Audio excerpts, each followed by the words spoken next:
У меня ком в горле, и зубы стучали, и реально руки дрожали. И, ну, в общем, я уже был такой ходячий псих. Меня зовут Николай Николаевич Домнин из города Петрозаводска. У моей дочери, 9-летней Марии, редкое генетическое заболевание муковисцидоз.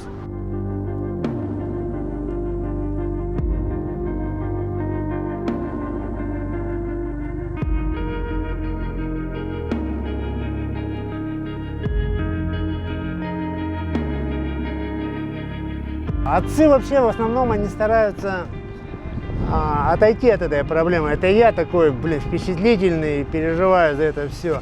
Таких, как я, отцы есть, конечно, но их намного меньше. Матери, они в основном, они герои, они бойцы.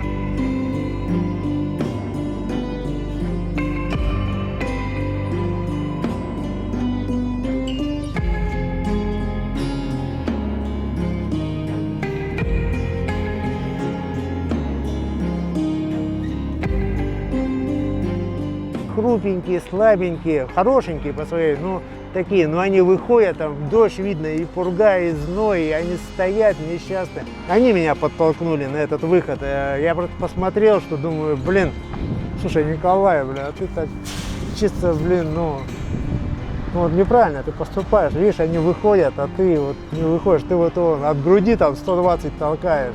Эти все пикеты происходили по всей России, потому что больных там мало, это генетическое заболевание, и в каждом городе матери в основном выходили. И вот я думаю, разок выйду с этим лозунгом, как все.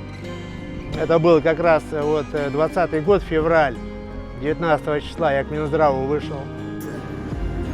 Но они до низу никак не доходят. Конечно, надо менять эту систему. Пока я стараюсь вот так. Эти не заберут опять. Будем стоять до победного. Все, до встречи, до встречи. Дело, конечно, не в нашем личном Минздраве, а в самой системе. Если, дай бог, все получится, что поеду в Финляндию и там буду стоять у финского, я не знаю, там уже не финское посольство, у их правительства, чтобы они дали нам помощь по антибиотике, что пускай нашей стране будет, нашему правительству и особо Минздраву, абсолютно провальному, чтобы было стыдно. Я вот так бы хотел, что здесь я уже, что уже писать не знаю.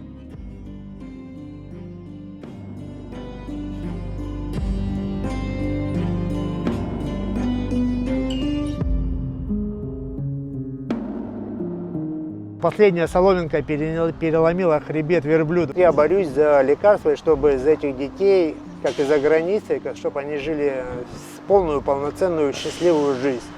А не как в странах третьего мира, подорожник на лоб.